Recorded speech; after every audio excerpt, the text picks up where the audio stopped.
salamat. Sige po.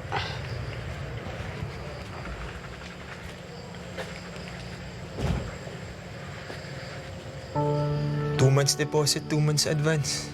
Talagang wala akong malilipatan nito eh.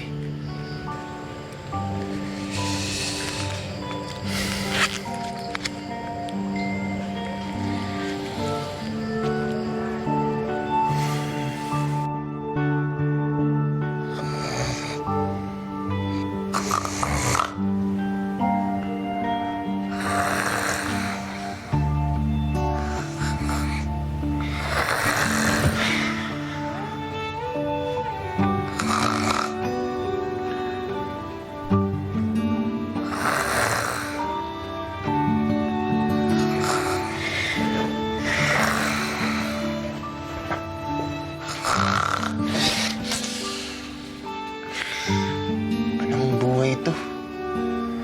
Wala namang bahay, wala pang trabaho. Pati ba naman tulog, wala pa rin?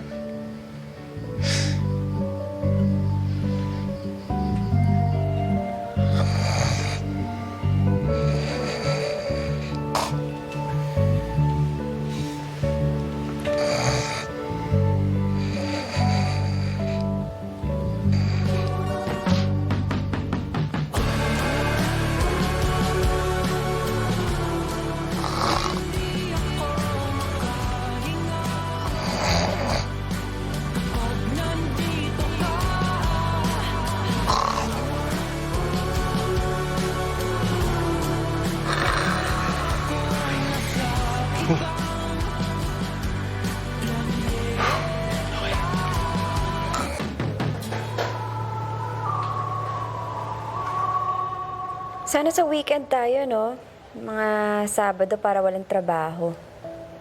Pero kung weekday, teka, titignan ko muna yung schedule ko. Ikaw, kailan ka ba free? Honey, Yes. yung check-up, di ba gusto mo akong samahan? Kailan ka free? Kung kailan ka free. Okay. Sige.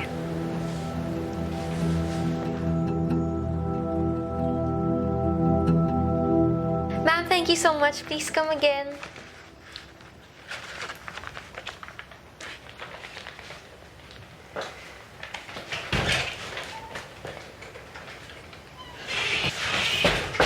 So, ano yan? Anong ginagawa mo? Tingin. Dali lang. Hindi pa tapos. Jesus, ang tagal naman. Para sa akin ba yan? Ikaw naman, gumagawa ka pa ng love letter. Tingin, dali.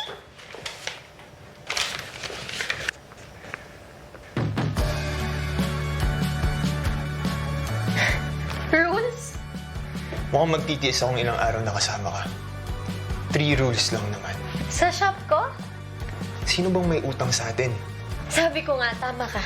We need rules. Okay, so go on. Rule number 1. Huwag mo akong kakausapin. Pero wait, kumain ka na ba? Kasi may tapsilugan dito sa kanto, sobrang sarap. Pwede tayo sumaglit doon kung gusto. Rule number 2. Hindi tayo sabay kakain.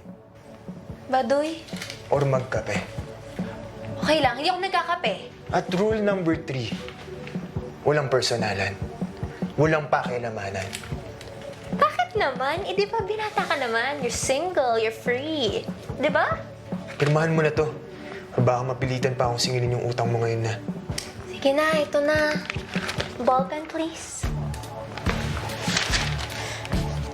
May gusto lang ako idagdag. Isang rule lang.